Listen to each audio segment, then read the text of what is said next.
Right, over the ditch. It's back for another week. Matty Markham, hello to you. Yeah, good afternoon, Paul. Nice to be with you again.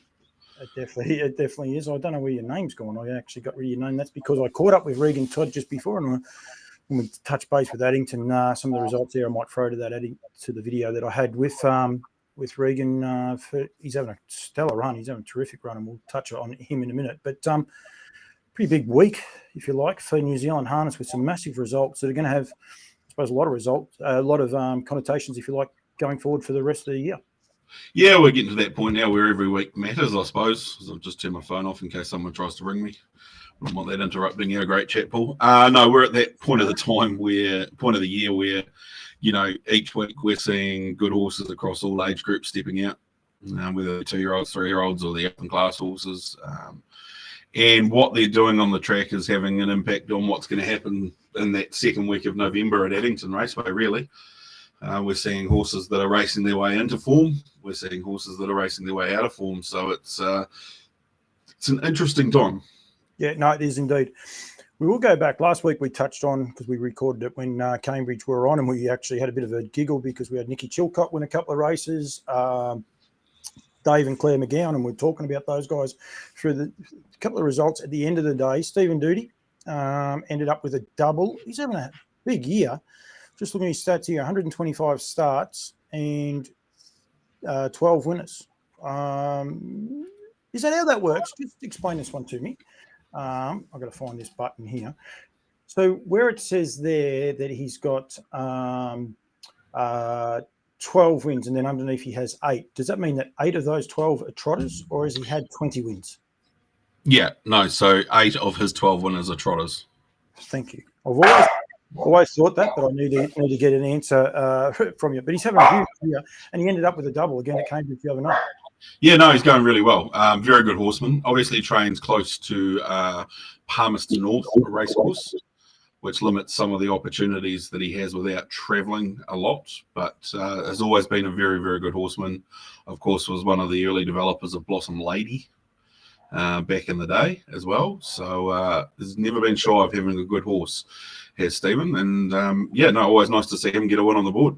Yeah, he got 2, and so did Nikki Chilcott. And keep saying it, Cambridge is doing their job too. 15% up in turnover. Never used to race on a Tuesday night. I don't think Cambridge were that keen to jump into it, if you like. But taking the bull by the horns and putting on good content. And I think that tomorrow night, this will go up on Tuesday. So I'll say Tuesday night, they've got another good program. They get consistently 8 horse fields, 8 race program now. So that's great. Yeah, it is. And it's, as you say, it serves a purpose, and we're about to see it kick in Canterbury as well, with the Wednesday Addington meetings coming into play from this week. So we double race Addington from now on, Wednesday, Friday, or Wednesday, whenever, up until Cup Week. And, yeah, they serve a place, there for that lower calibre of horse, but that's also for those horses to be able to graduate to go to the premier meetings on the Fridays at Addington and Alexandra Park. So, yeah, they've found their place, and long may they continue. Yeah, absolutely. We'll go to Addington now on the Thursday night, which was an obscure one. Ended up being a terrific card of racing. Oh, great night of racing from start to finish. And the racing on the track measured up to what it looked like in the lead up to it, because it was a pretty electric night of horse racing. Was the weather no good leading up to it? No, weather's been awful. Dunedin was cut off for a couple of days due to flooding, which obviously impacted the Wyndham meeting on the Friday. But we had 45 odd mils here in Methven over the course of about 24 hours. So she was a decent old downpour, and obviously put a lot of impact on people trying to train horses and the like as well. Yeah, no, it would be fun being a stable hand. The Lazarus Effect took out race number 1, was very, very impressive. Beat a couple of nice little 2-year-olds coming through as well, though. Yeah, he did. Look, he is a nice horse. He'd been stepping out pretty nicely in trials before that debut, and typical of Bob Butt runners, when they get to the races, they're there to win. They're there to run big races, and he did exactly that. It was a pretty impressive performance, the way he burst up the line. And, yeah, the 2 that chased him home, Midnight Mickey and Rock or Bust, are both going to win their share of races as well, as is the 4th horse, Delightful Peg. It's gone a couple of cracking races in the last month. It has. So good, nice little form race to click through. This race here, I've got this on. I need to get rid of your name. That's very annoying, that part there. We'll get rid of that very quickly. But Father Time behind the leader for Timmy Williams. This was super impressive. This horse is getting a nice little record going next to its name now and coming good at the right time if you're looking to get a slot, that's for sure. Oh, he's serious horse. And if you were the connections of Keang Zahara, you would have been watching that with a lot of interest. He actually lost momentum on the bend there. He actually locked wheels with the Brent Barclay train runner and just cost himself. And I thought, oh, this thing in front might kick clear. Now, the horse in front is a horse called A Fine Patrick, who won by about 15 lengths with a leg in the air the week before. And to be fair, Father Time has made it look second rate up the straight here. An explosive turn of foot. Tim Williams barely moving. He is a serious player when it comes to those 3-year-old riches that are upcoming. He is. Any talk on a slot as yet? Any slot holders spoke to him? Oh, I presume they would be off the back of that. I haven't heard anything officially, but you'd be silly. He would be probably in the top 4 or 5 3-year-old trotters in the country by far, easily. And as you said, checked, and he still gets up the straight in 28.7, which is super impressive time. And yeah, very professional. It's actually a breed. I was looking at I'm pretty sure, I looked it up, Fire and Z, but I'm pretty sure there's some of this family. No, I might have the wrong breed, actually. No, that's Solar Fire. So that's a breed that a lot of the Australians will be aware of. Both Johnny Keldo and also Tyrone and Bella have had plenty out of that family that they get better with age. That's the one exciting part, I think, for this horse. I mean, he's coming good at the right time, but they also get better with age. Yeah, and Kevin Townley's always been someone who's had a good trotter in his stable. Solar Fire obviously was one. You think of a horse like Shimon, who raced here 4, 5, 6, 7, maybe 7 years ago now. He was an open class star. I think he might have placed in a couple of Group 1s, maybe a Dominion and even a Rowe Cup. So Kevin, very astute horseman, very good with the trotter, and he's got a pretty smart one on his hands here. Yeah, he has indeed. The 2-year-old fillies was the next race, just getting to, I'll get it with about 600 metres to go. Stella Rouge, Timmy Williams brought up an early double to the night, trying to find the right button to push. There it is. There. Good little race. This gets a bit messy a couple of times, but it was a nice little race. But Stella Rouge does a good job. That's it in third. I think they're just getting crossed at the time. No, she might have been coming from further back than that. Yeah. I think you'll find that Sarah about 5th last, just about to clear wheels of the horse in the white and storm to the outside. So she's gone unbelievably good to win this. She's very fast, and I know that the Stonewall Stud team have had a pretty big rap on her for a long time. This was a pretty telling performance because she had a lot of work to do, and there's some nice horses that she's running past. She's only going to get better too. Better's Delight filly. She'll be typical of the betters. The more racing she does, the better she'll get. But gee, that's an impressive turn of foot. It is, and there was the other part that was impressive, albeit this is going to sound like a backhander. There was quite a few nice horses got beat a very big margin out the back. Probably a few of the more fancied runners got very tired in that. Yeah, it was a weird race. You know, the ones that you expected to be fighting out the finish, well, some of them are out the back end and not being competitive. So, you know, she's come from a long way back. She's had plenty of probably excuses not to win it, but she's managed to do it. I think she's favourite for a couple of our 2-year-old fillies features coming up here, and off the back of that, you can see why. Yep. Brother Love, Gavin Smith. Great to see Gav back in the winner's circle. Yeah, and he's got a nice wee team of trotters at the moment, Gav. A couple of horses, premium players, another one that's going to pick up a race at pretty short notice. Typical of Gav's team, you know, they trot, they get on the speed and they give themselves a chance, and Brother Love's exactly that. We'll discuss on a horse that he used to train that's got to hit some form in a minute, that's for sure. P-Run, Bobby Butt, Hagen Callan combined. Doing a little bit of this. Bobby Butt, he's a quality trainer. He's a A-grade trainer. He's an A-grade driver as well. Yeah, we had this discussion over the weekend. You know, Bob's sort of become one of those guys that comes into conversation when you talk about, you know, the top half a dozen drivers in Canterbury at the moment. You know, he's getting a lot of opportunities for a lot of outside stables, as well as managing a very, very good team of his own. And he's not letting the side down either. He's getting on these horses and he's getting results on them too. So hopefully that can continue for another month or so at least, Paul. Just thinking ahead to a certain race on the second Tuesday in November. Absolutely. We're going to skip the next two, Rush, because we'll discuss that towards the end of the show, because it had more of an impact, if you like, at Methven. And then also we'll leave Marketplace to last, and I'll throw to the interview that I had, as I said, with Regan Todd. Confessional, same driver, back again. Zoltan Bosak was very, very good, but Confessional's just been outstanding. Yeah, nice week, Trotter. Just continuing on this run of this 10-1 Habibdi family that we were talking about last week with the 2-year-old filly, Habibdi Pat. Paul Nairn will develop this horse into an open class trotter in the next 12 months. I don't know if he's quite there yet, but he's getting there, especially when it comes to stepping up and taking on the really, really good ones. But you'd never write off a Paul Nairn trotter if he does happen to work his way into a Dominion or something like that. No, definitely not. And then Forgotten Stable. I think it's been a long time since we haven't spoke about them as much as what we are at the minute, but bringing a double up Mark and Nathan with Treacherous Baby, and then also Vessam. Great to see Vessam back into the winner's circle. Yeah, the filly, she looked a nice filly last year or earlier on this year, just looked like she needed a bit of time. That was a pretty phenomenal win. She had no right to win that, a bit like Stella Rouge earlier on in the night. She was in a hopeless position at the 200-metre mark, but the speed she showed to let down and win that race was quite impressive, and she seriously comes into the conversations now when we talk about the likes of Duchess Megxit, etc. So statement-making performance from Treacherous Baby. And Vessam, well, he's just an absolute little professional. You'd love a stable full of horses like him. He just goes out there and gives you his all every time he steps out. And don't underestimate how hard it is for a 3-year-old to go and race those hardened 4-5-year-old horses. A horse like Helium, who can find the front and just bowl them along nice even quarters. He's come from sitting parked out and doing a bit of work, and he wasn't going to win at the top of the straight, but like a good horse, he found a way to do it. Yeah, no, absolutely. Mighty Logan, Robert and Jenna Dunn, Johnny Dunn in the cart. They finally got a winner for the night. It was a long time for him to wait to get a winner. Yeah, and he comes into Dominion contention now too. I think he's been very consistent throughout the lead up so far.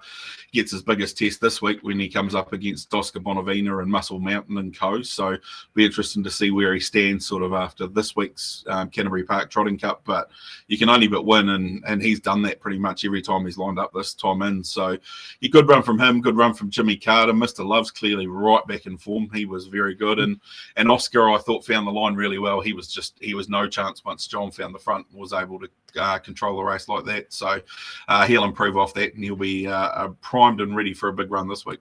It was a track that didn't really, well, I don't think it really suits Oscar. It seems that those tracks that are a bit shifty, a bit watery, they don't play into his hands anymore. I think whether it is his feet or what. But, yeah, I agree with you. I don't think you couldn't forget him.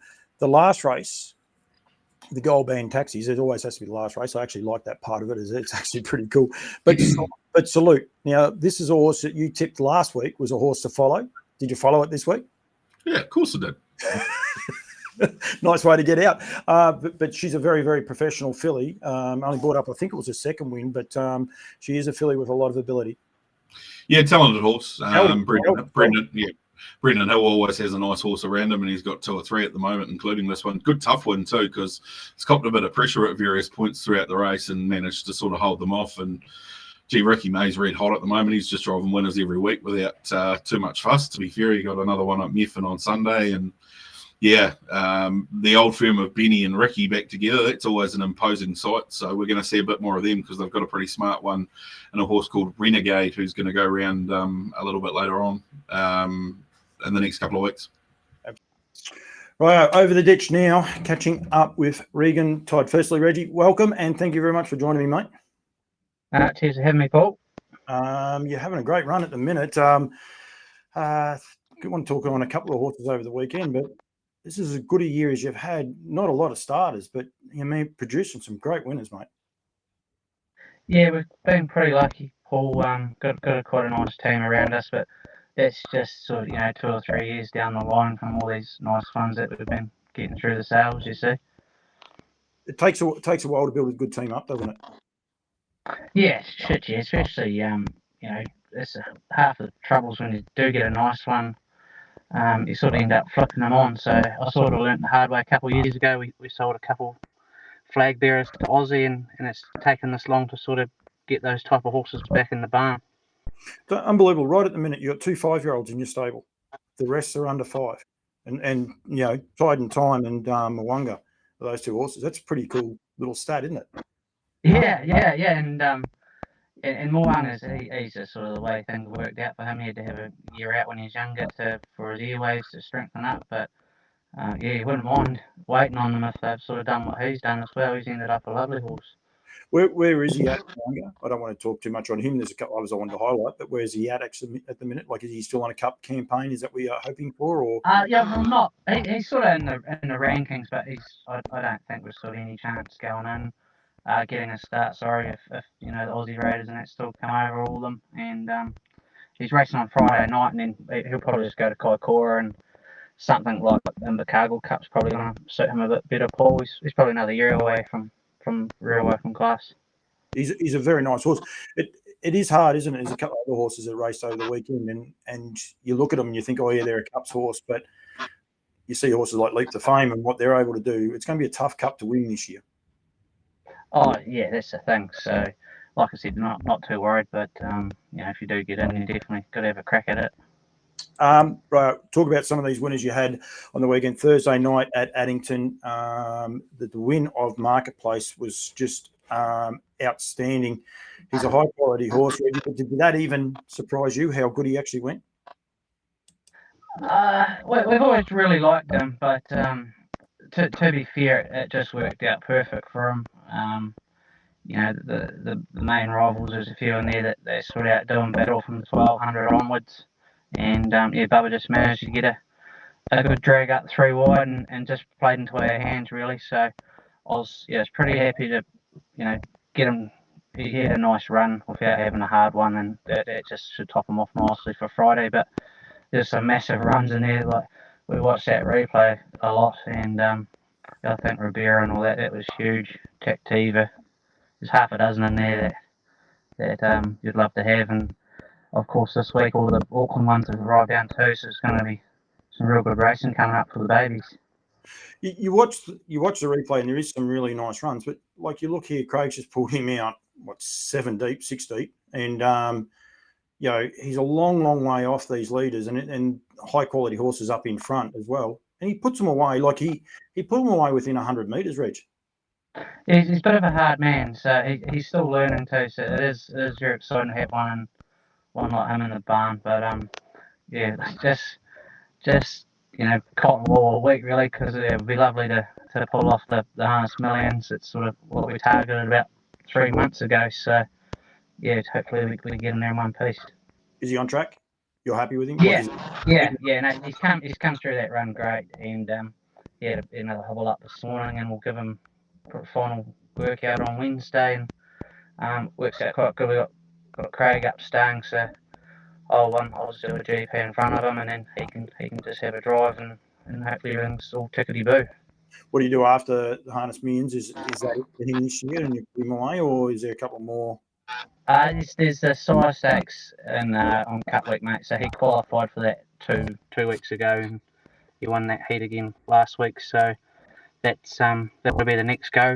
Providing it comes through Friday, all right, and then so Sire Stakes, and just see how we get on. It's going to be real hard to get some lead up racing for him. That's the only concern.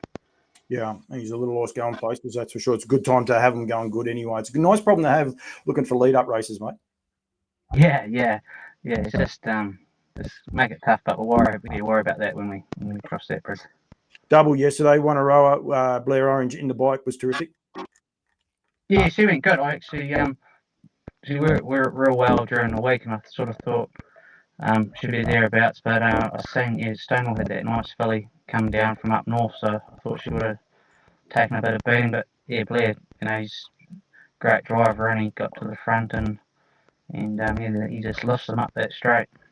And Skyrocket. Now, I'm not sure why Skyrocket wasn't in my list of. Oh no, he's only a 4-year-old. I actually thought he was a 5-year-old. He seems to keep getting better with age. I mean, he's found his mark. He's probably not going to win a New Zealand Cup for you or anything like that. But geez, he's been a model of consistency this year. Yeah, he's just one of those ones. He'll get up the rating band, he drops back down, but once he gets back into those races like the other day. He's quite competitive, sort of just probably battles a bit up to the close up to the 55, but once he gets under rating 50, he's sort of competitive again. But he went real well. That was quite exciting, actually. Showed a lot of speed. So I'll give him a bit of a quiet week, and we'll just keep racing him. Just in those and aim at those sort of races. Does he like the grass better, or is he's won on the grip? Yeah. I think that was only his second start. Paul was first start. He had a wee mishap behind the gate. He got cleaned up, so he didn't really get a run. But what he'd done yesterday, probably he'd be silly not to target a few more grass ones with him. No, absolutely. With these big races coming up, Reggie, I don't know, has there been much interest from your side with the Ascent, with the 3-year-old trot races and that coming up? Have you had much interest in them? Not really. I've got a 3-year-old trotter there, Tactical Bid. He's quite a nice horse, but they've sort of got to prove themselves, don't they? So he's probably the only 3-year-old trotter we sort of got going, and better than Cash is sort of one that just jumped out of the ground, but he'd probably have to put his hand up this week. He's in that good 3-year-old race on Friday night, so maybe he could be an outside chance if he runs a good one Friday to make the Pacers one. The velocity is a chance. Yeah. That's the thing, but people sort of got to pick what's going good, don't they? Yeah. Have you had many people sounding you out? Just the pacer, just on the nothing real too serious. I sort of think everyone's just going to be holding off. For Friday, really see how everyone's horses goes. You enjoy it? Enjoy the influx of money, which means there's an influx of interest. The flip side of that is, as you said, there's plenty of horses coming down from north. Makes it pretty hard to win races. It's not easy to win races. Oh, it's good because it's going to, the thing about it's going to, create a real good field. So, I think sometimes with slot races, people pick their own horses. We can probably get some better ones, but if I had a slot, I'd want to pick my own one too. So, yeah, it's gonna add a lot of interest to the Friday night show day, innit? I reckon it'll be quite cool. And just quickly, Craig Sport, a team of horses, is he staying with you again? Yes, so he's just been going back and forward, with the races down south still. So he's got Louis Girl, Wagstar, and Da Vinci up at the minute. So yes, we're working out quite good. Wagstar was outstanding the other night. Yeah, he's a machine, that horse. So he doing like that, the plugs, and I think he's going to have a heap of fun with him. No, absolutely. I think I've got to say well done to Craig. I might try and catch up with him another time, but leaving Mark Earl on that horse as well, it's a great thing for a young man to have a crack. It's a pretty hard game in New Zealand to get a go, as you know. It can be a slow burn sometimes, and I'm sure Craig probably wants to drive him, but he's more than happy to see Mark winning with him anyway. I think he'd rather have a worker. Exactly. Yeah, but that's the trade-off, isn't it? Yeah, that's the thing, and it'd be pretty exciting for Mark to drive one like that. Like, especially if he keeps going the way he is, he's going to be a pretty nice horse for him to drive. It'll get you out of bed in the morning, wouldn't it? No, absolutely. Reggie, thank you. Pretty busy day. I actually had your hat on. I was meant to flick it around backwards, mate. Top man. People got a collector's item. A lot of people want to know about them. It's one of the more impressive hats that I've got. The other one's up here. The other one's up there as well. The red. That one's too small. That's too small for me bonds, that one. This one's much better one going forward. So, mate, thank you. Thanks for joining me. Really appreciate you giving me a bit of time, but also well done on the run you're having at the minute. And hopefully it continues for a few more weeks to come. Yeah, well, good. Yeah, hopefully right through Cut Week will be great. Yep, absolutely. Reggie, thank you. Cheers, mate. Reggie was very confident of this horse. He likes his horse, Marketplace. Matty, he's got a lot of ability. This was an amazing race. It was an amazing win how this horse was able to get down the outside past a high-quality field with such high speed. Yeah, we knew that speed was there. He showed that when he won first up. He had no right to run down some pretty nice horses, and he did it. Kind of different approach this time because he's come from off the speed and off the markers. Those last two wins were both with runs on the markers, but geez, a nice wee tractable racehorse. Beautifully driven by Craig Ferguson, gave him every chance, got him into the right spots. That's him getting 3 wide with cover just about 5th last there on the outside in the white cap in Regan's colours. the speed he shows is what is his greatest asset, because he can peel off quarters like there's no tomorrow. And if he's doing that, if he's close enough turning for home, there's not many in the country that are going to be able to go with him. But Regan's done a really nice job. He's obviously really well bred, this horse, out of a good mare called Cullen Who. And he's got some pretty big owners behind him as well. So good to see them getting some return. Good to see Regan with another classic type horse, and yeah, him unleashing right down the outside here. He makes it look pretty easy at the end. Tactiva was very good at running second, and Ribera lost no fans in running third either.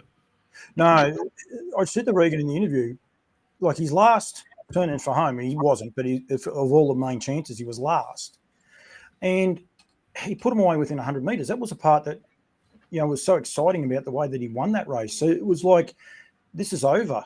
He wasn't in front, but everyone just knew it was over. It's just an electric turn of foot.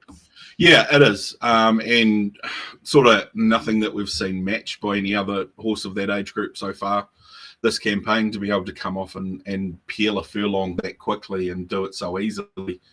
I think he'll be just as good in front too, because if he can control the speed and then cut him loose at the 400 metre mark, well, on what we've seen, nothing's going to be able to go with him because he's going past them too easy. And Ferg got it, like, he ran up the back of him. There's no point. Well, I think he last horse to go, and then they stopped. A lot of 2-year-olds don't re-go again. He just waited and then got wide, and away he went, and could have got lost out wide as well. Yeah, he could have. Look, I think he's just going to get better and better and better with more racing too, this horse. He's pretty lightly race. So, big one to keep an eye on. And Regan's team's just going super at the moment. He got 2 at Methven on Sunday, I think. So he's just kicking goals left, right and centre, which is good to see. He had a big think about whether he wanted to keep doing big numbers or cut his numbers back and go to a smaller, reduced team with a better focus on quality. And so far, that's worked out for him because he's got some really nice stock to play with. 160 runners he's had. I'm going off the top of my head. I should actually look it up. But I think he's had 29 wins this season. I did rattle them off there in the interview. Yeah, 29 from 160. His best season was 52 wins, but he had 440 starters. I mean, he was going everywhere. He's just enjoying it. His stake money is so much better. He's honestly saying this is the best season he's had because he's enjoying it, not working it. He's enjoying it. Yeah, and fair enough too. He's worked really hard to sort of make a name for himself. Obviously, he moved up to Canterbury from Southland, worked for Davey and Kath Budd originally when they were the OG trainers out there at Woodian Beach, and then joined up with Mark Jones and become the man behind Master Lavros. He did a lot of the work with him, and then set up sort of a satellite stable for Mark out at Woodian Beach on his own, and then went out on his own, and he's just been training winners ever since. Very, very good horseman. Yeah, no, absolutely. Tactiva was outstanding. I think he'll win a lot of races now, the way Johnny drove him. Won't be too many people keen to go to the deaf if he's sitting in the deaf. Got the chocolates. Johnny Dunn tried to come around and he said, no, thank you. I think Got the Chocolates was still very, very good, but a bit of a statement sort of race for Tactiva. And as you said, Ribera was in front. There was plenty of pressure. It was a really cool race. Yeah, Johnny Cox is stubborn if he's nothing else, I suppose. I can speak to that truth. But, yeah, he drives – give Johnny a good horse and he'll drive him accordingly. He's not afraid to, stick the bed up and park someone out 3 wide. So Tactiva is going to develop into a really, really nice horse. He's only had 2 or 3 starts, so he's just going to get better and better and better. One first up, and I think his best 2 runs have been his next 2, and he is supported by Woodlands. Great supporters of Campbell's comments, and the winners by Better's Delight, so it doesn't matter. They always look after me. We'll go to Wyndham. As you said, hit by torrential weather. I saw Kirsten Green put a post up on her way to the races that day. I can't remember where I was at, but I was like, oh man, this is really, really bad. And quite interesting when you're watching the races, it was like there was a river right next door to them, the water gushing around the outside. So a lot of races were hit by scratchings and driver changes. Yeah, so I think we lost, I think it was close to 9 drivers.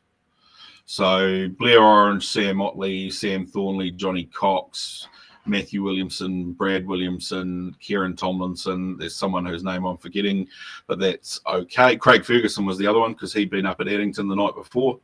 They all got about as far as an hour out of Dunedin and turned around and went home because there was no way they were getting through. So there were trainers caught away, stuck in between two places with the roads closed on either side of them with horses on the float. It was just a bit messy, and what it meant was there was a number of driver changes that sort of changed the punting perspective of the day. But they certainly opened it up with a fizz and a bang when Tony Stratford I've got it. You keep going. I just put it up there then. You keep going. You're going good at this. Decided to go out and drive a horse by the name of Styrax and did this to them. Run away and hit by 35 and a half lengths. You can see the river out there in the background there as they go around the bend. This is one great. of the bigger wins I've seen for a long time, Paul. But isn't that great camera work? I mean, he's got the second, third, and fourth horses in it, that cameraman. He needs a pat on the back because he could have just gone down to him and we probably wouldn't have believed how far in front this horse is. 35 lengths. So are you guys 3 meters to a length or 4? Do you know? No, mass isn't my strong point, Paul. But even still, it's 100 meters roughly, and it was just so. Oh, at least it's so dominant. It's either 100 or 120 meters. It's just a phenomenal performance, and yeah, I'm sure Tone enjoyed that. He's not noted as a driver, but I'm sure he probably enjoyed picking that one up. Yeah, I imagine he would have, and I think probably what made it more impressive is you see those big winners, but quite often they walk over the line. It still ran home in 58 seconds on its own and maiden trotter, so it was a pretty good effort and sort of set the tone for the weirdness of the day, I think, seeing that come out and happen first up. Yeah, of course, with a number of those drivers away, we saw a heap of driver changes and some people who you don't normally see out there were out there quite a bit and the like, so it made for an interesting day of watching. For the rest of the day, I'll be honest, I haven't watched too many of the other races. I have watched the last race, so we will go to that. But anything else notable through some of the other races? Oh, Max Hill had a good day. He picked up a couple of winners, one that he was already driving and one that he picked up, I believe. So good day for him. And the juniors sort of got their chance. The Southland juniors got their chance to pick up a few extra drives. But yeah, that last race of the day was sort of the one that everyone was sort of keen on seeing. And obviously saw a very nice mare and advanced party get the job done by getting over the top of Dreams Are Free late. So it was a very good performance. I'm getting to it. You've gone too quick for me, but that's okay. Oh. It's not. I like it. No, my computer got jammed, but I will get to it. It's coming. But this horse is a lovely filly. She's been, putting some writing on the wall. What were your thoughts on Dreams Are Free? They did a mid-race move. I probably won't be able to show. Oh, we'll see how we go. We might be able to capture it at the right time, which actually I have done because I'm such a professional, Matty. You'll like that. They make a move here together. You'd have to say the filly was, had every right to be beaten, if you like, by the better quality horse, but she was equally as good. Yeah, race fitness obviously on her side. She's been up and racing for a while, whereas Dreams Are Free was fresh up, obviously, and just to look at to the eye, looked like a horse that would improve with the run under the belt. I don't really know what to make of the performance. I don't know whether just to write it off as most of the day was a bit of a write-off. He had his chance to win it, Dreams Are Free, but what I would say is Advanced Party is very, very quick off a helmet. And if you've got a horse that's maybe lacking in a little bit of race fitness and maybe feeling it inside the last 100 metres and you've got her roaring at you late, I wouldn't be surprised for her to beat him, but he kept fighting. That was the main thing, I think, for me. He didn't lie down. He didn't sit down. He fought all the way to the line and managed to, he's only beaten ahead in the end. They've run home in 58-1, 157 mile rate. So he'll take a lot of benefit out of that. I think he's down to go to Oamaru this Sunday to race in the Oamaru Cup against the older horses again. John and Katrina, they had they do a great job with their breeding barns, of course, Republican Party and a few of the others. But yeah, I think they get a bit of a kick out of that. I was talking to her, and of course, Southern Bred, Southern Red, and then they're also they're heading to back over to the Breeders' Cup again this year, so they're looking forward to that as well. So I was going to try and get Katrina on, but she was a little bit too busy. Auckland, Friday night, traditional Friday night meeting, and pretty much a traditional night, if you like, I suppose, with the winners. It was a bit of an expected night. Would that be fair? Yeah, it probably was. Obviously a nice start to the night, but things got really exciting a bit later on when we saw some good quality Horseflesh stepping out, and I know we'll talk about the three of them, the Barry Purdon and Scott Phelan trained trio of Jeremiah, Merlin, and also this beautiful 2-year-old filly that they've got, You're the One That I Want. On her, Barry saying publicly this week that she's better than the 2-year-old boys they've got. So she's very, very smart. And that was a very good fresh up win from her. But I mean, a lot of the attention around Friday night was around the Holmes DG. And what a fitting result for the man that trained and drove Homer, as he was known, to so many victories on both sides of the Tasman that he could train the first 4 horses home in the race, and Barry Purdon. Phenomenal effort. Good to see Merlin back winning. Cole Chisel, the 3-year-old, just sensational. And good runs from Sooner the Better and Mark Shard, which obviously for 3 of those horses, it's all about the New Zealand Trotting Cup. The other one's got some pretty big 3-year-old races to chase down here. Yeah, absolutely. And that's Merlin in front, Sooner the Better second. Cole Chisel gets to second there. And the old horse, he's just an old marvel. He sits last.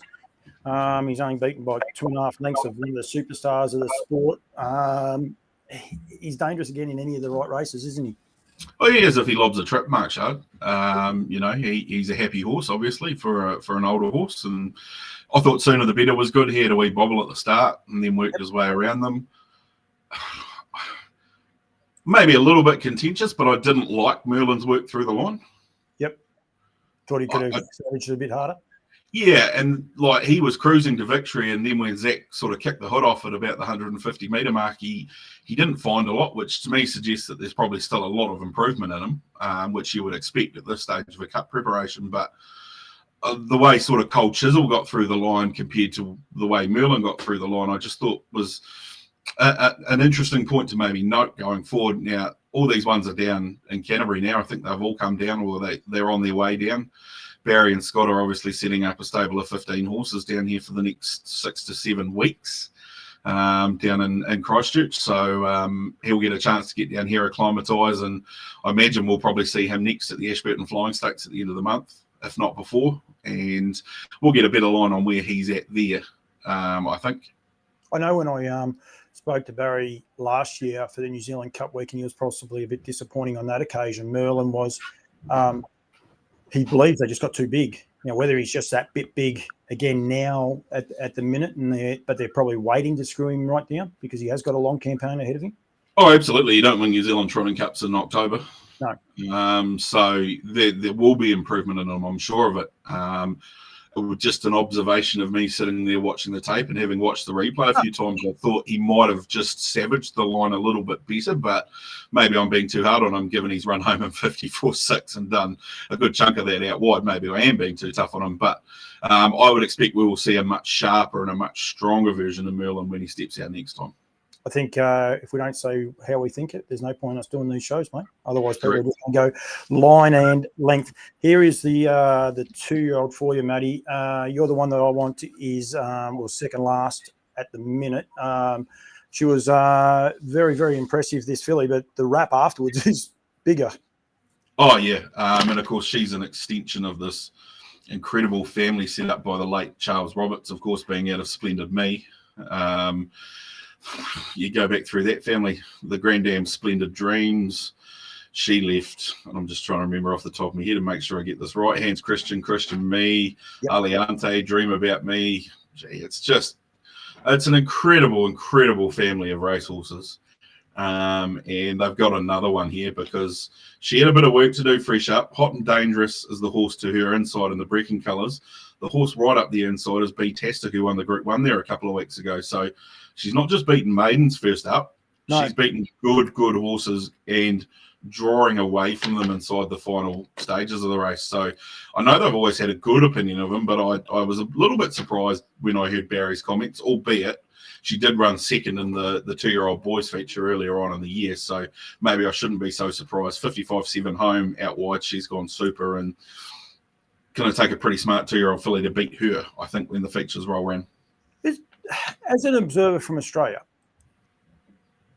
this year seems to be such high speed. We're just talking about marketplace. 2-year-olds with just electrifying high speed. A horse like Betastic looks like it's so tough. but there just seems to be these ones that maybe just have that little bit too much toe for a horse like Beatastic. He might be the sort of horse that'll be a better 3-year-old. These electrifying high-speed 2-year-olds could be a real worry for a horse like him. Yeah, it's an interesting setup. And obviously in the old, you're the one that I want would be a 3-year-old filly by now. Yeah. Had we not changed our birth dates. So, and I mean, that was Barry's reasoning behind putting the 3-year-old Cole Chisel in the Holmes DG the other night. And Barry said we still treat their birthdays as the 1st of August. So in our eyes, he's actually a 4-year-old, even though the piece of paper says he's 3.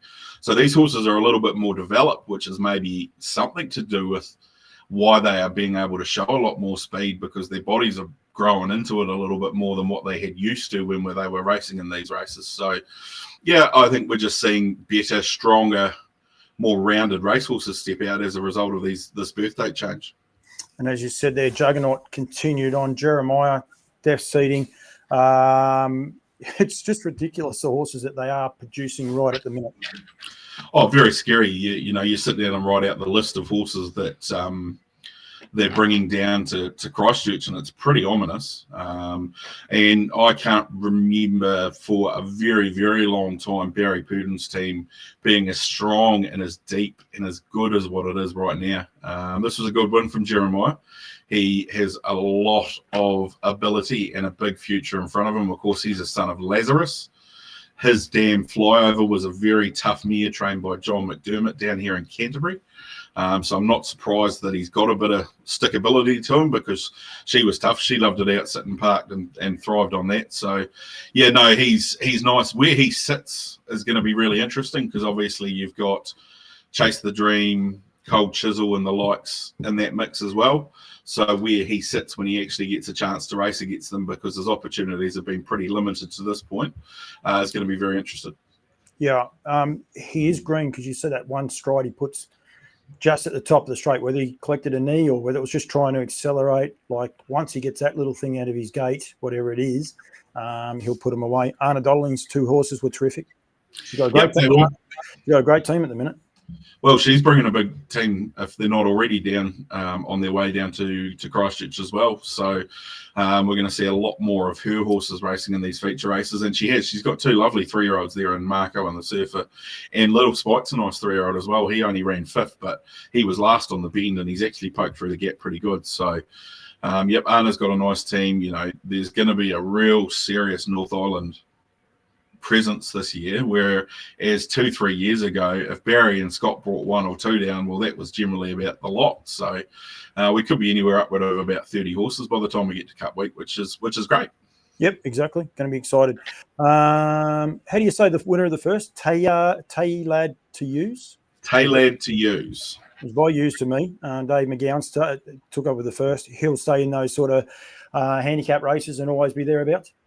Yeah, he picked that one up, and then he picked one up later on in the night with a nice trotter called Castana as well, who is a pretty consistent performer and does a good job. So Dave and Claire's team's flying at the moment. Yeah.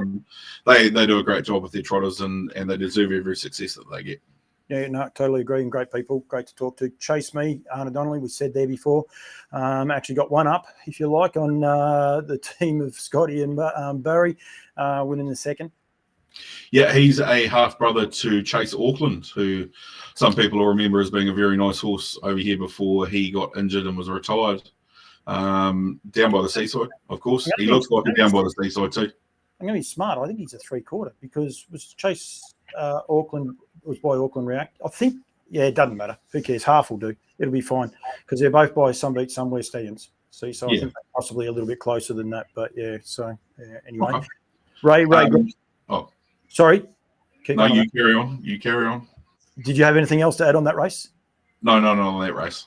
Okay. Sugar Ray Lincoln brought up win number 500 for one of my favourite people anyway, to interview Ray Green. He's a stalwart of the game. And what do you say? Why would I want to retire? Or something to that extent. This horse he's a nice horse. He's a little bit of an enigma, though. I'll try and get the video up while you're talking about him. He does have still got a few little quirky traits about him, if you like. Yeah, he's got ability though, and he sort of jogged it too. Of course, he's a full brother to Copy That. Yep. Sugar Ray Lincoln, I think. Is he? Yes, yep. Yeah, the Lively Knights. Yes, he is. Yep. Yeah, He capitalised on a beautiful trip here, and it was a nice drive by Morris. He sort of got him out and rolling before they got to the home bend, and he really let down nicely. I thought that's a nice horse, shake a leg on the inside. Arcatea has been racing really well for the Stonewall team, so good professional performance. He's another horse who I think is coming down to Eddington. Ray's bringing a team of 4 or 5 down, including the Big Lebowski for some of these open class races, and yeah, he's going to have a presence there as well, which is good to see. Yep, Stephen Reed second. Good to see Coastal Babe return to winning form in the Oaks Heat at Markham Saturday night. I told everyone she was a jet. I don't think they believed me. They looked at the form and didn't actually believe me, but she sort of woke a few of them up. So I'm sure he said that he was going to be down if she wins. So I'll get to see Stevie Reed on Saturday night, which will be great. Yeah, she is a nice filly, and I'm not surprised that she went over there and did that, because she ran some big races over here in New Zealand, obviously, in her last few campaigns, and she'll just keep getting better. I actually think she's really well suited to the Australian style of racing, the way that she likes to race. So you're going to see a lot more of her. Yeah, and she's got away at Murder, jumped to the front. They were pedestrian, they were boring. Actually, the other heat winner was Kiwi bred horse as well. Artie v. Mickey, they were pedestrian. They both lobbed to the front over the long trip and know how to settle. Australian horses don't know how to settle like the Kiwi horses. I can tell you that. Why? Because you guys have distance racing. Another story for another day. We're not trying to fix harness racing in Australia. We'll just worry about it. But both horses, it's going to be a good final just purely off those two. Whoever draws inside the other one, it's going to be a good little final, I think. We're nice and laid back too, Paul, us Kiwi folk. So translate that to our horses. We don't tend to stress about things too much. So, Artie B. Mickey was a nice filly over here. You were at Roxburgh and saw her win down there for Stonewall and Timmy Williams. Yep. She won a Southland Oaks heat, I think it was, down at that Roxburgh meeting, and she looked pretty smart doing it that day too, and she's obviously carry that form on and is getting better too. So be interesting to see, because they both sort of like to get out and get running. So barrier draw is going to be pretty important when those two clash. Go and watch a replay. I've never seen a horse get off the arm like Artie v. Mickey. That was brutal, how fast he kicked off the actual arm there. That's for sure. Ocean Eyes continues this run. They couldn't sell. NZB, great supporters of mine as well. They could not sell the Father Patricks 2 years ago. I tell you what, if they had a sale tomorrow, they would be the hottest ticket going around. They just keep winning the 2-year-old trots everywhere you go. Yeah, and even the older ones, Father Time, who we obviously talked about before, was by Father Patrick.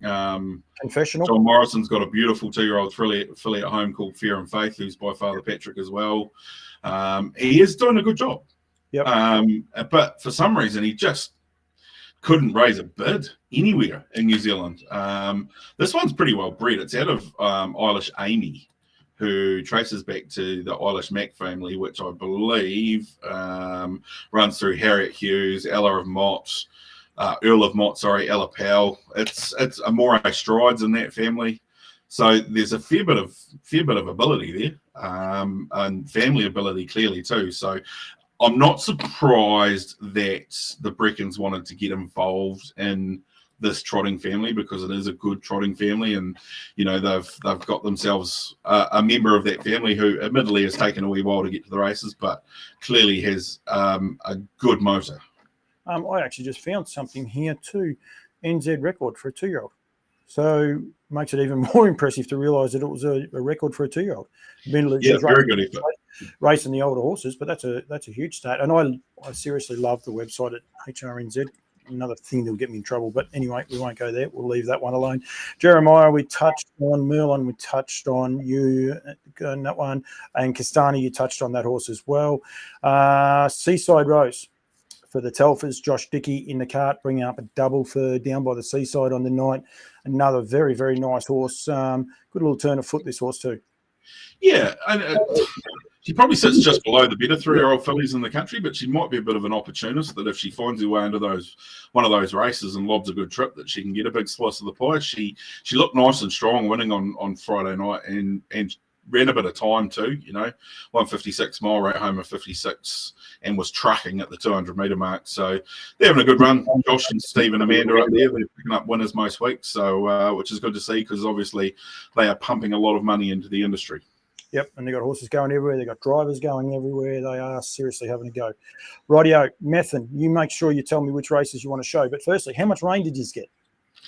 40 odd mils on the Thursday, Friday. So track cleared up pretty good. We had good drying through Saturday and Sunday morning, and yeah, beautiful day. Especially early on. Did get a little bit colder later on when the cloud cover rolled in, but yeah, it was a good day of racing. I wouldn't have said there was too much to get super excited about outside of the two main races of the day, which were obviously the What the Hell Fillies and Mares Trotting Classic and the Methven Cup.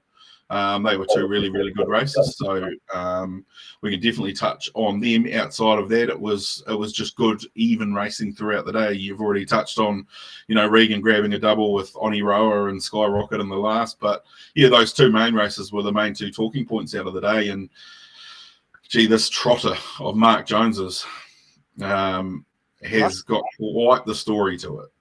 Well, really. Okay, what is the story? I was just telling my wife, who's just sitting here, I'm not sure if she can hear me or not, she's got the headphones on, but about this horse, that it had 48 starts for 2 wins, has now had 53 for 7 wins, and, 5 wins. Was it 4 wins prior to joining Mark's stable? Maybe, yeah, it might have been May, and my maths might be out, yeah. So it's had 7 wins, so yeah, but 4 of those coming in the last month, and 2 of them in the last 3 days, or 3 days apart. Yeah. So she was sold on Gavel House, which is our online auction website through NZB that I'm sure most Australians will be aware of. There seems to be a few Aussie names that pop up bidding on a few from week to week, but she was brought from Gavin Smith's stable into Mark's team. I always thought she was a really good short course horse, 2,000 metres sort of her go, because she generally had good manners. So she's had 4 starts since she joined Mark's team. She's won 3 and she ran second in the other. Won at Addington on Thursday night, and then slow away, did mid-race work, ranged up outside the leader here, and actually ran away from them at the top of the straight. Just clearly thriving in a new environment, maybe a change in training regime. I don't know. It's hard to pinpoint exactly what makes a horse happy sometimes, but she's clearly right on the top of her game at the moment, because there's some nice trotters in here.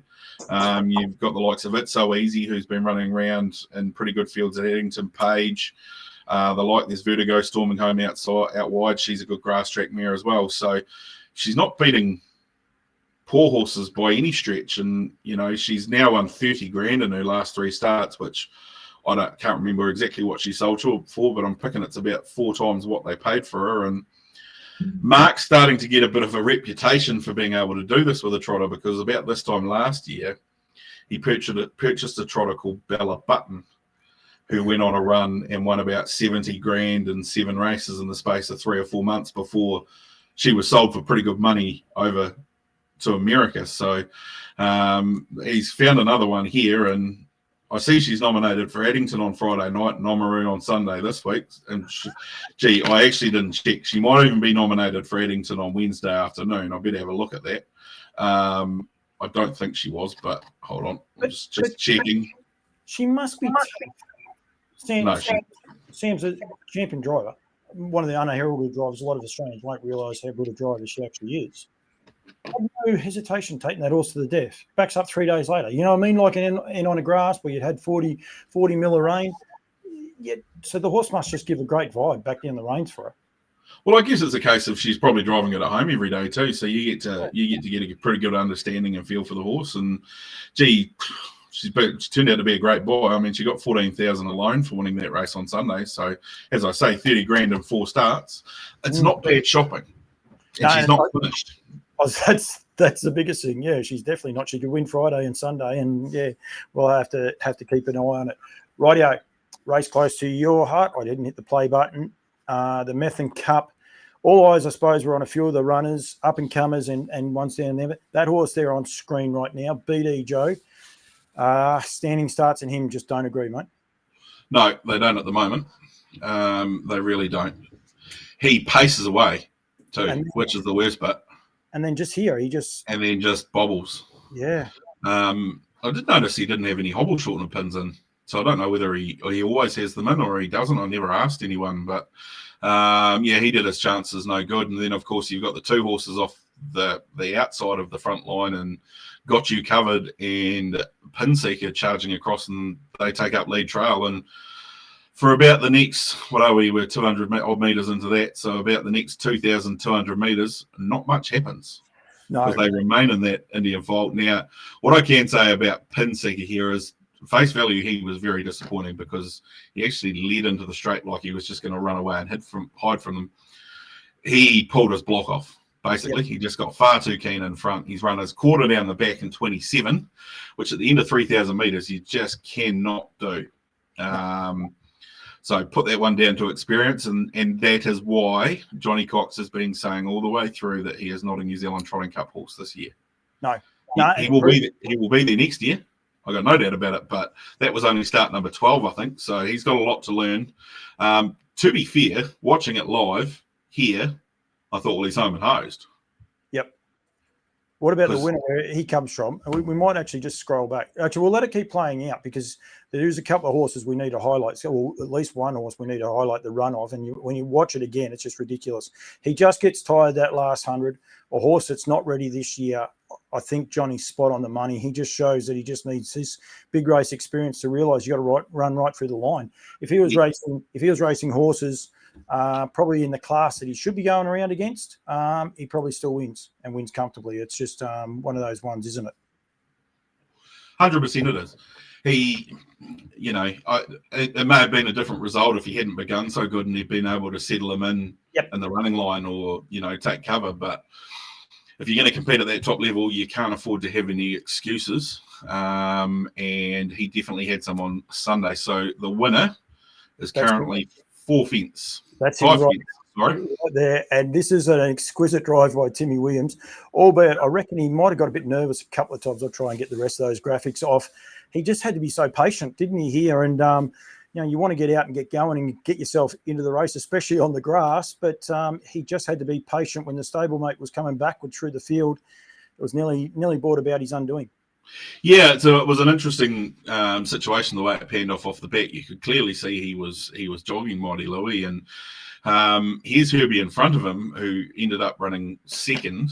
Actually looked like it dropped the bit there for a bit too. So I thought it was going to come back in his lap, and of course Kim Butts and the trail with Got You Covered, who after getting over the shock of the fact that she'd just run past Pinseeker, then realised that she still had 150 metres to go to win the race. And unfortunately, he just got tired the last bit as well. So markers were clearly the place to be because 1, 2, 3 on the fence, 1, 2, 3, 4, 5. Well, the first 4 home were all on the fence. American Me out wide, I thought was much better. Yep. He found the line and he will just keep getting better. But take nothing away from Mighty Louis. That was a very good performance. And I think that was Robert Dunn's 4th win in the Methven Cup over the years. And Tim Williams, 3rd. Off the top of my head, I believe he won it with Smolder 1 year, and he also won it with another horse of Mark and Nellie's, Chase Auckland. Yes, Smolder and Chase Auckland. So it was his third. We're speaking about it before. Here's Herbie for Cold to Philippi was outstanding. Got You Covered in American Me.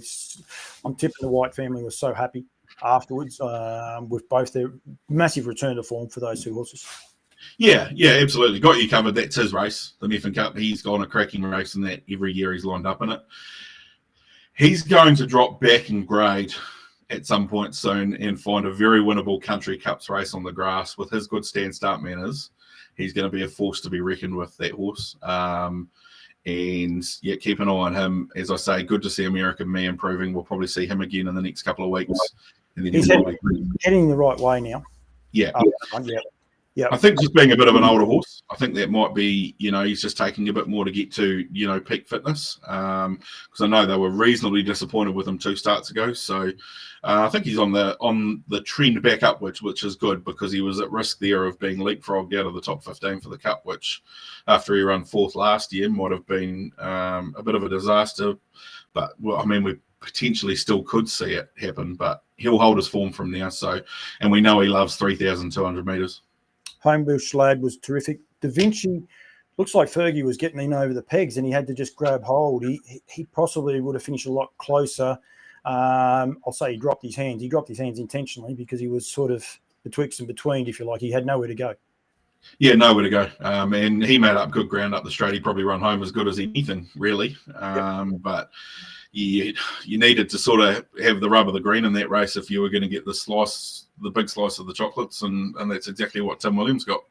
Yep, no, absolutely. And it was a gun drive, and well done to everyone. And cool to see those grass track races, horses coming from a long way back, because everyone thinks their leader dominated, and that was not the case. No, correct.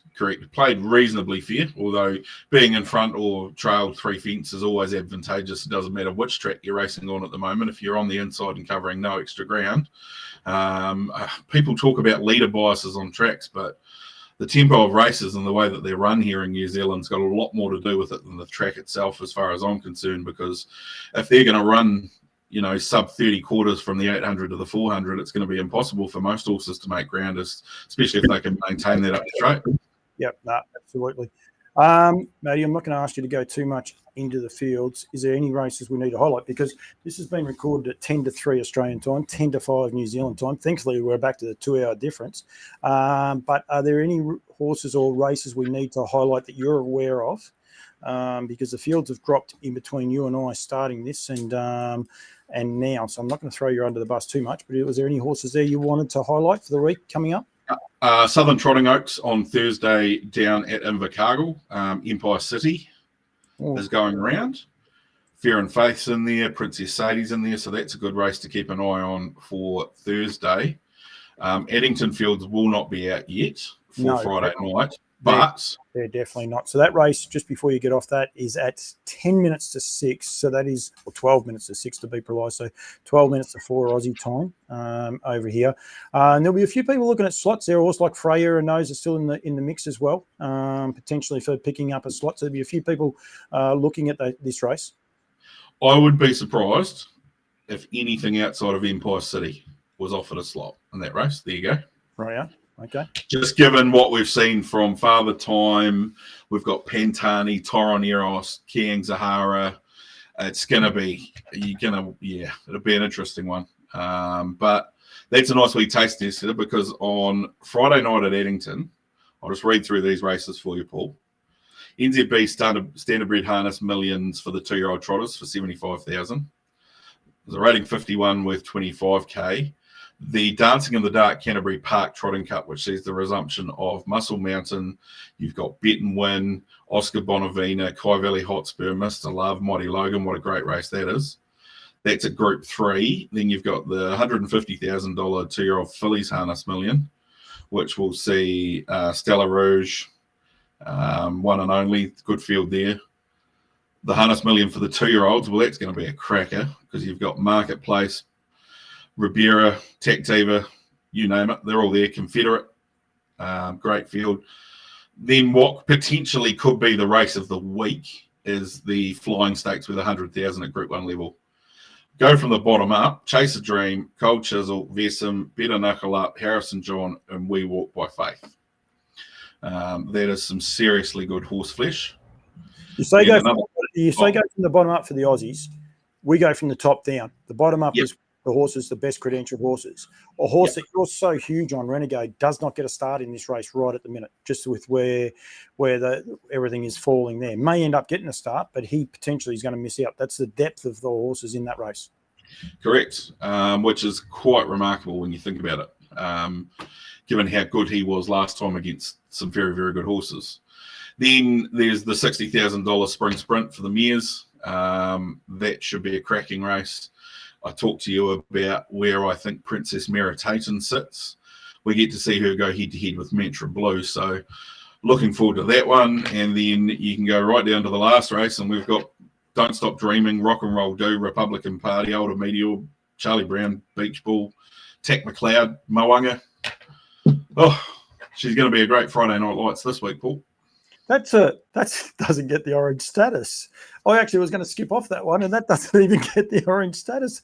That is a ridiculously good race with, so much, so many, I suppose, outcomes, if you like, potentially for the rest of the Cup season, doesn't it? Well, Friday night is what I guess you would call moving night when it comes to the Cup of the Dominion. Yep. Obviously, everyone wants to see how Muscle Mountains come back. Yep. He trialled really, really well. Everyone wants to see if Betting Wins trial at Rangiora behind Don't Stop Dreaming was as good as it looked. You want to see some improvement from Oscar Bonavina. You want to see how Mighty Logan and Mr. Love and that are going to stack up to those good ones. So there's a lot of moving feasts within that one. That Canterbury Park Trotting Cup, the first 3 horses past the post are guaranteed to start the Dominion too. So there is a little bit of a carrot hanging over the top of that. And I know, for instance, a horse like Bet and Win, he's only going to have potentially 2 starts before the Dominion if he makes his way there. He'll race this Friday night and then go to the Flying Sprint at Experiment on Labour Day. So a lot of permutations around that. Obviously, some scores to be settled in some of our juvenile racing. And then you've got that last race. Well, Rock and Roll Do's currently inside the top 15. He's had one very, very average trial at Rangiora. That's all we've seen of him. Not for a minute saying that Cran and Chrissy Dalgety won't have him spot on come Friday night, but he's got a lot of ground to make up. It is a massive night for beach ball. Yep.